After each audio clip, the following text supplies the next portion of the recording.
I haven't posted in 78 days, fun fact, but I'm back on this account. I mean, I won't post much, it'll just be reaction content whenever something is worth reacting to, I guess. But, yeah. Hi. Welcome to this video. Today I'll be doing my Premier League predictions for 2024-25. I've gone bold and I've gone ridiculous, but, you know. Anyway. In 20th place, we've got Southampton. Don't think they'll be like a long shot like 20th. I reckon it will be very tight-knit this season. The quality gap, I don't think, is as big as it was last season, although it's still not small by any means. I just reckon they're just not quite there. They're not far off it, but they're not there. And I think everyone else has a strong enough squad to stay up. In 19th, we have got Leicester.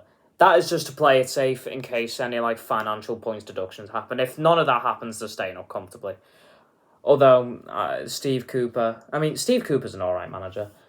I know they've lost their best player to Chelsea, but so's everyone else. Nah, that's a joke. But they've still got some good players, and I reckon if there's no financial issues in terms of points or anything, they're fine. They are absolutely fine. Anyway, 18th, Bournemouth, gone bold, I know, but they've lost their best player. They have got quality, but Ipswich aside, I can't imagine them really being better than any other team in this league, to be completely honest. And again, if they stay off, they might even have to rely on points deductions as of that. But yeah, 17th, I've gone Ipswich. I've gone bold, but they'll be a tight-knit squad. They've got some really good players. I think they're going to do what Luton did, but they've got better players. And therefore, I'm going to say, final day, they do it. In 16th, we've got Everton. Again, there is the risk of points deductions, but I feel like they'll just stave them off, genuinely. They have got a good squad. They've got some really good players. Lindstrom is a good fucking player. I don't know much about the rest of them. They somehow got 50 mil for Onana. I don't know how they did that because Onana's shite. But yeah. Well, Onana's not shite, actually, but he's not 50 mil, is he? I watched him live once, and he was the best player on the pitch. They've got Morpie back. It would be interesting to see how he does.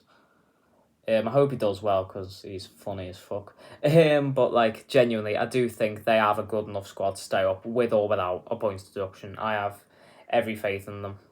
It will be a long season again, but, of course it will. 15th, I've gone Forest. They've not gone wild in terms of transfer business. They've got a good squad. They'll be able to gel more, and therefore I think they'll be a lot more comfortable this season. They'll still be a little bit in there, but I reckon by March, they're up. All but, basically. No one's expecting them to go down. 14th, Wolves. They're losing the best player, but he's injured half the time anyway, and they've turned out fine. So I reckon just decent team, decent season, nothing special. 14th.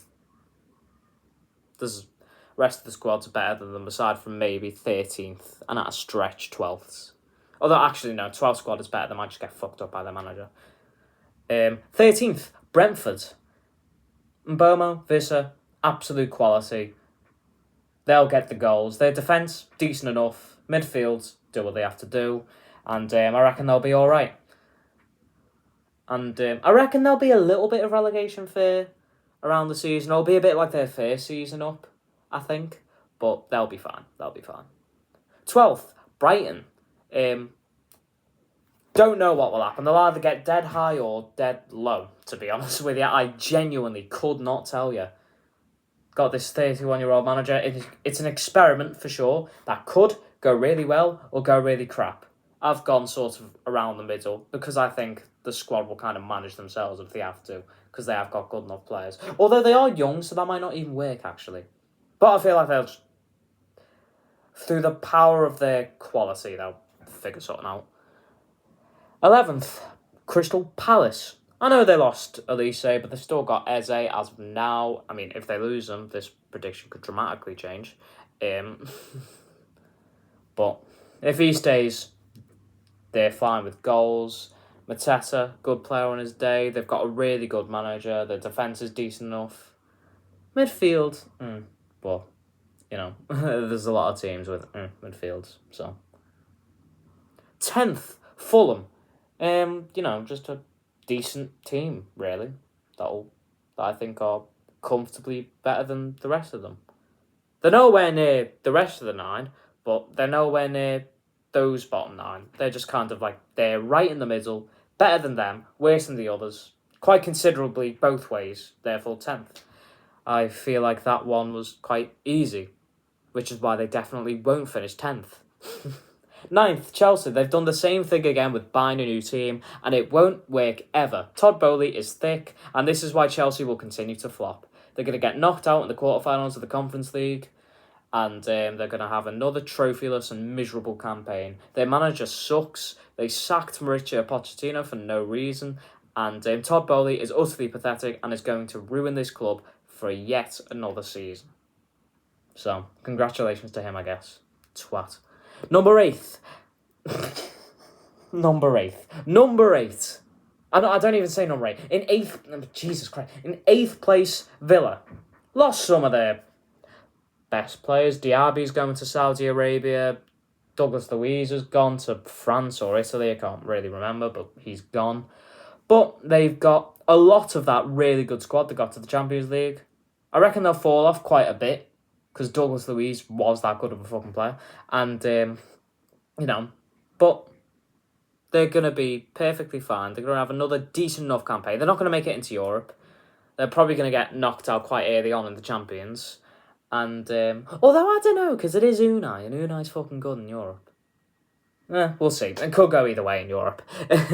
And, but, I feel like the top 7 are better, but they obliterate the other 12 or so.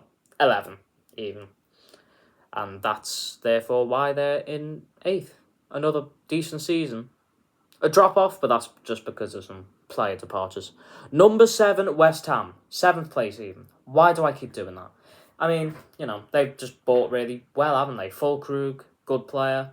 I mean, that could also not work, but I'm going to say it will, because I feel like his sort of way of playing can really work in the Prem.